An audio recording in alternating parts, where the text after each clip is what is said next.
Hello viewers, I am Sanjeev Pandya welcoming you to another episode of the Tax Time. Your taxes matter. And once again, I am joined by Mr. Ajay Kumar, CPA of Sai CPA Services in this show. Sir, how are you? Welcome to the show. Thank you, Sanjeevji. I'm doing good. Alrighty, you're doing good. That's really good to know. Two guys were sitting and one guy asked another guy, have you heard any good jokes lately? The other guy goes, yes, tax relief. Yes. Well, tax relief, listen, I don't know if it can be a good joke or not.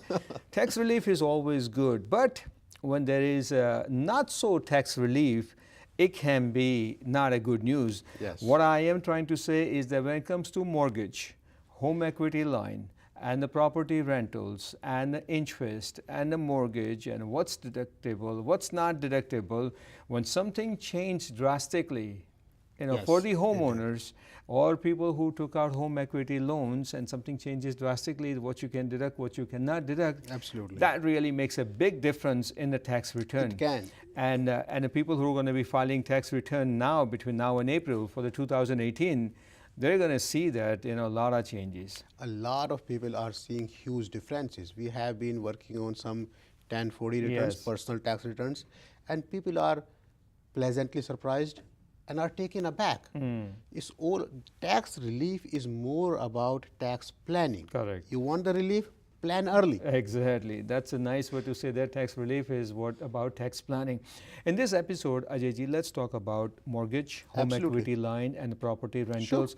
What is now deductible, what limit has changed, and what is not deductible. So let's start with mortgage. Sure. Let's just start with mortgage Correct. first. Under the new tax reform that applied last year, so the taxes that we are filing now in early 2019, those changes are applicable as far as the mortgage is concerned. Mortgage limit used to be $1 million for your personal home. That limit has changed, has been dropped down to $750,000. What it means is, viewers, up until last year, you were allowed to deduct mortgage interest for your mortgage up to $1 million. Correct. Now, you're only allowed mortgage interest for mortgages up to $750,000. So there is a huge drop about it. Now, this change obviously went into effect for 2018 Right. and going forward. What about people who took out mortgage just a couple of years ago, recently? This rule will definitely apply to them. Right. But what about folks who took out mortgage earlier? Well, folks who took the mortgage earlier and let's say their principal balance is $900,000, still lower than what was allowed earlier and yet higher than what's allowed now, those mortgages are grandfathered. So those people will still be allowed to deduct the mortgage interest 100% up to $1 million if they took the loan prior to this $750,000 loan. Unless the trick is if they refinance, then they will have to follow the new limit. Correct. Obviously, when you refinance and then the whole new Absolutely. ball game starts and it's a new transaction and everything. Absolutely. So if somebody took out a mortgage in 2017 or 16, and if the mortgage is for 30 years, so for 30 years, the grandfather rule will apply? Absolutely. So if you took a mortgage prior to the change rule, you still follow the rule that were applicable in the year when you took the loan. Unless you refinance, as we discussed. If you refinance, it's considered as a Absolutely. new loan. Point noted. For refinance, point noted. Do you think that this news is really good news for the homeowners? I mean, it's kind of discouraging, no? Well, it's a Robin Hood rule. We want to encourage people to buy home, so the mortgage interest is still allowed, but we want to avoid mansion. So in theory, it's supposed to not hurt the poor people. 750,000 is still very high. And how many people really buy homes over 750? If people can afford to buy homes over $750,000, do we really need to give them the tax break? It's a Robin Hood theory as opposed to a tax break theory. Correct. So this is something that the poor will have a little more tax benefit, but rich people will have to pay a little more taxes. Well, at least for this part of the rule, Okay. poor people are not suffering. They're not getting anything more than what they used to get. So their tax deductions are not changing, are not increasing as far as the mortgage is concerned. Okay. All right. So with the home and mortgage comes home equity line of credit. And till now, it was very attractive that you take out Absolutely. home equity line of credit and interest was 100% deductible. Absolutely. What has changed now? So in the new rule, home equity line of credit is deductible only if it's part of the original indebtedness or is used to substantially improve the home.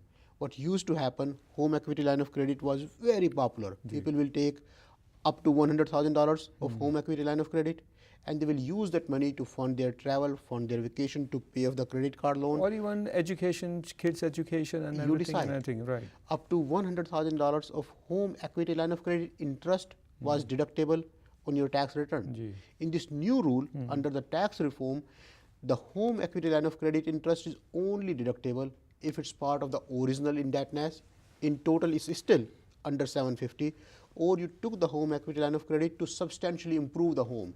I had 2 bedrooms, but I can't really live in 2 bedrooms. I have to have a 3rd bedroom, and for that purpose, I need the home equity line of credit. Okay. So there's a substantial improvement in your home. Only in that case, home equity line of credit interest is going to be deductible. I see. Now, if somebody took out home equity line of credit in 2017 or 16, obviously grandfather rule will apply? No, Oh, not ho, for ho, home ho. equity line of Really? credit. There is no grandfathering of the home equity line of credit rule. If you have the home equity line of credit that you took a couple of years ago, you are not allowed to deduct the interest on that home equity line of credit, unless, again, if If it's for home improvement. you used Use the it for original investment. investment Okay. to buy the home or to improve the home, then you are still allowed. Then you are quote unquote grandfathered. But if you took the home equity line of credit, used it to pay the credit card or fund anything else, then it was allowed earlier, and going forward it's not allowed. All right. And of course, whatever that you use for home improvement, make sure that you have all the receipts and everything, You because must have the substantial you will proof. need that, definitely. Absolutely. All right. So what we need right now is we need to take a short break, and when we come back, we're going to give you more information on this mortgage, home equity line, and the property rentals. That's also one of the topics that Ajay Kumar really wants to talk about it and give you as much information possible. So we'll be right back after this messages. You please stay with us.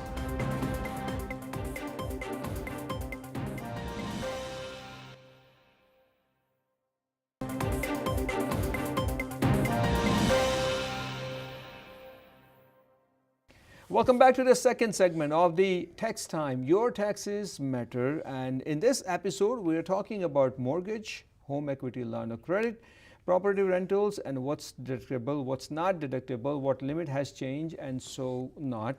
Ajay Kumar, CPA, Sai CPA Services, has been shedding some light on this matter. All right, so before the break we talked about mortgage and home equity line of credit. Now, what happens with the property? Let's say many people invest in the property and property for rentals. Right. Many people also, build the malls for Absolutely. investment purpose, and then they also rent out the part of malls and Sure, stores and everything. What has changed in those categories? So the $750,000 of limit or $100,000 of deductible limit for the home home? equity, that was only for the personal home, Sanjeevji. For rental properties, there is no such limit. You can invest into a rental property more than $750,000, or take a large home equity line of credit and invest into into a rental home or a rental commercial property, and the interest is deductible 100% if it's a commercial property. It's seen as a business as opposed to your primary home now. Okay. So then there is no limit, nothing like that. Everything is it same as before, or? It is exactly same as what it was. There is no change as far as the commercial property aspect of mortgage and home equity line of interest is concerned. Okay, all right, good. How many of your clients you think you have who are also kind of in property rentals, malls and everything? It's a great question. Anybody who owns a home, who has a business, typically will have a side rental property.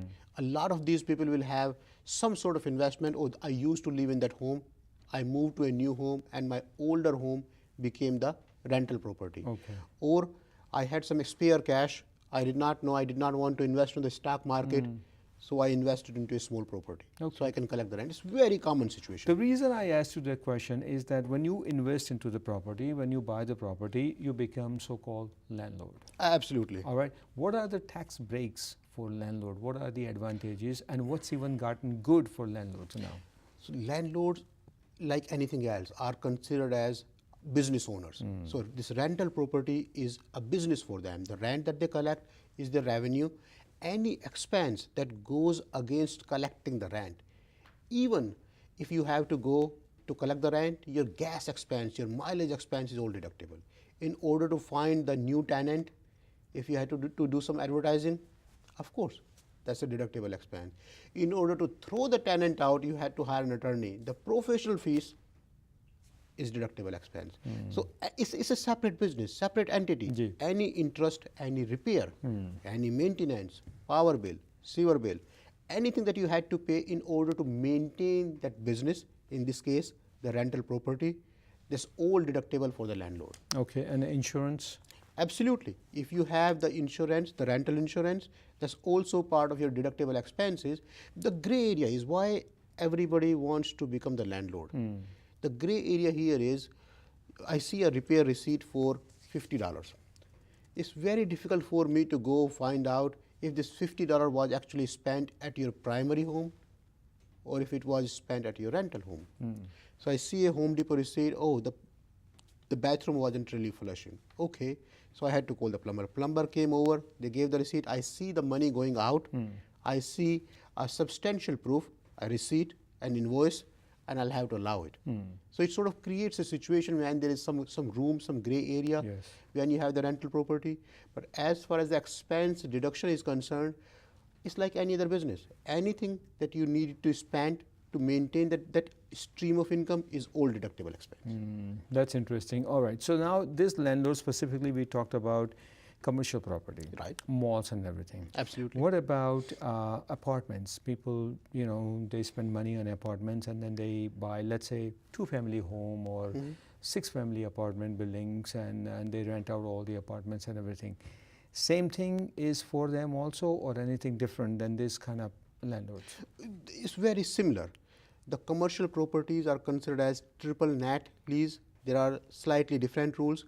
When you have an apartment and a house on the side, then you are considered as a passive investor. You are not considered as an active investor. We want our viewers to know this rental income, rental losses are one of the most audited area in the IRS book.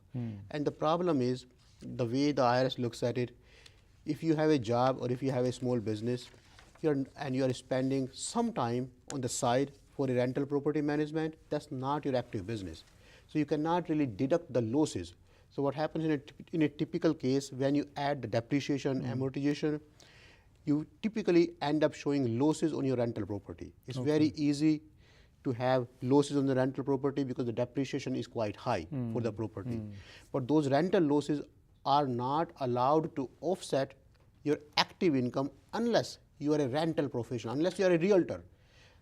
A lot of IRS audits happen because people tried to deduct their rental losses against their W-2 job, against their business income. Okay, so let's say if I, with some of my friends, invest money into buying apartment property, a building which has 6 apartments. Right. And we're not in the business, we're not realtors. It's just something that we have extra money, so all the apartments are rented out, rental income is collected and everything. If there is a loss at the end of the year, that cannot be put on our individual tax returns?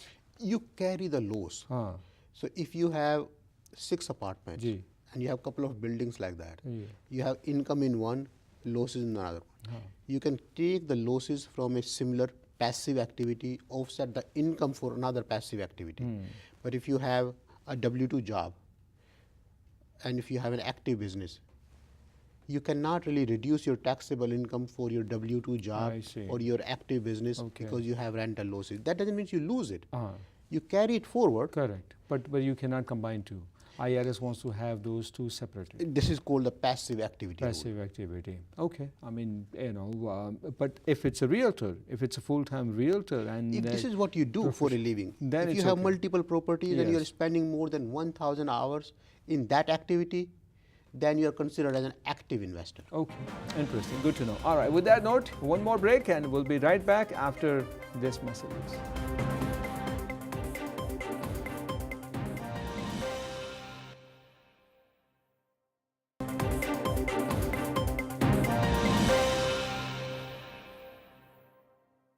Welcome back to the third segment of the Tax Time. Your taxes matter. This weekly show right here on TV Asia brings you all the latest that you need to know about taxes. Remember, we are in middle of tax season and the taxes must be filed by April 15th unless you want to file an extension, and then you file taxes after whatever the date that you want to file between April and October, whether it's a personal or a business. Any tax related question that you have, we encourage you and we invite you to send us an email, taxtime@tvasiausa.com. That's our email ID. And Mr. Ajay Kumar, CPA of Sai CPA Services, will definitely address your question or concerns about taxes. Please do not be confused. Any question that you like to ask and anything that you would like to know, even though you got some advice from your accountant and you want to have a second opinion, Ajay ji is right there to help you out, right? I'll be happy to. All right. Before the break, Ajay ji, I mentioned about, let's say, if somebody who's on W-2, a W-2 job, and invest money into buying an apartment building with a bunch of buddies, and is it going and so far, so not. How do you decide what kind of entity that we should form up? That's a great question. And I want to take a step back. Please. Let's understand, do I really need an entity? If I have a rental property, do I really need to create an LLC or a corporation to maintain it separately? But before we answer that question, we want to clarify this confusion. The tax filing deadline for the businesses and LLC and S Corp, these two businesses, is March 15th this year. True. Tax filing deadline for C Corp, large corporations, and personal taxes is April 15th. If our viewers were to file the extension, they get extra 6 months. So then the business tax deadline, S Corp and LLC, becomes September 15th, while the personal deadline and the corporation deadline becomes October 15th. Exactly. But please understand, this is just the filing deadline, not the payment. What it means is, if you owe IRS $2,000, you still need to pay that money now if you file the extension. If you think you owe some money, you pay it now.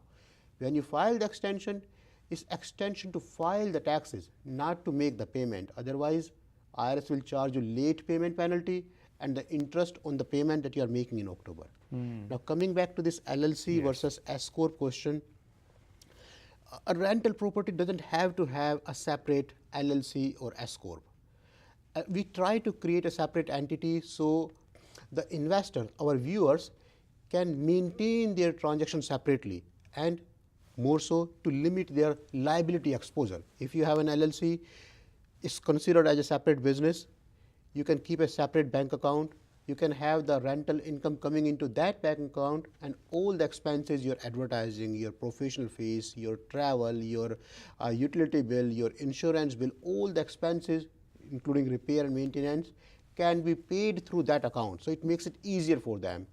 And further, you are limiting the exposure to that LLC only. Nobody can come behind your personal asset. So a lot of times it does make sense to have a separate entity.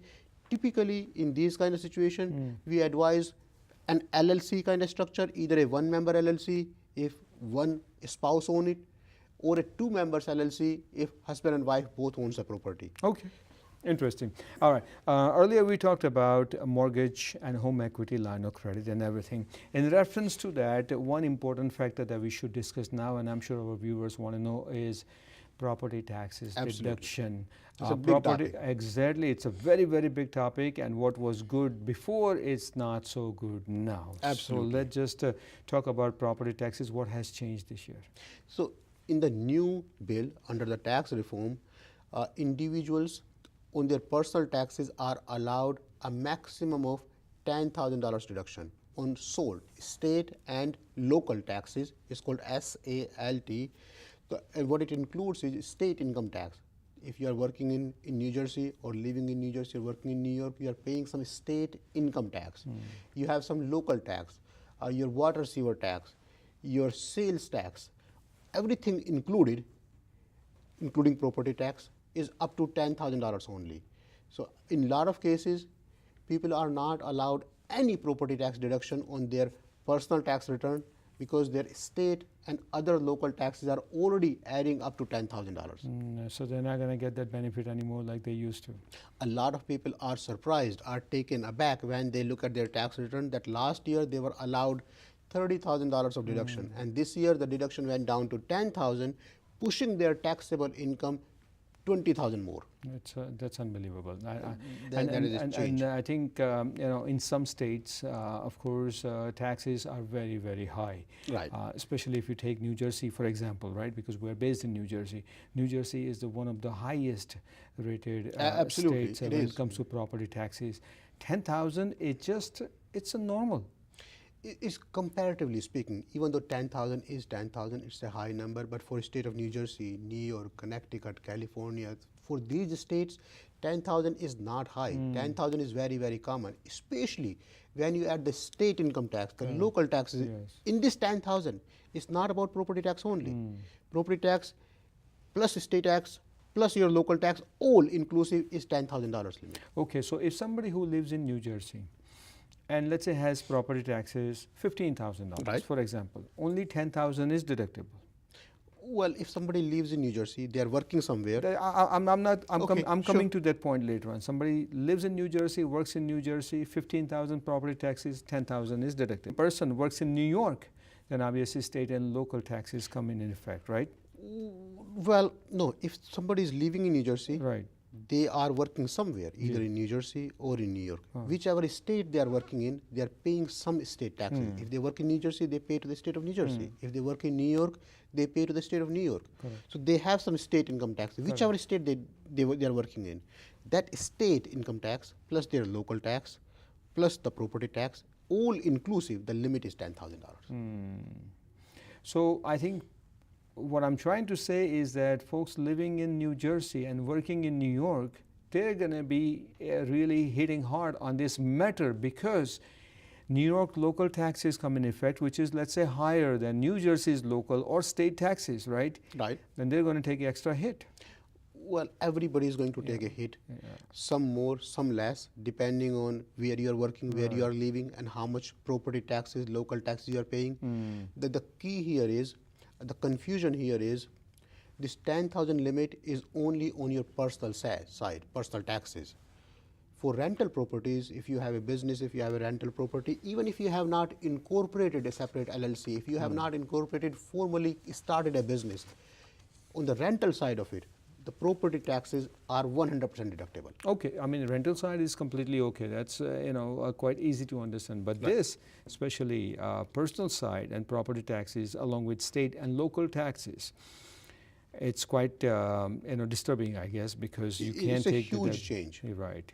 It's a big change. Already. Do you think you, with all these years of experience as a CPA, do you think this might change in the future and then come back to better benefit like used to be years ago? Well, the current rule applies till 2025. A lot of states like New Jersey, New York, Connecticut, California are trying to come up with rules, regulations, how they can compensate against this rule, but IRS is not allowing it. We haven't seen anything. So till 2025, we are locked into this thing. It's a new reality. Really?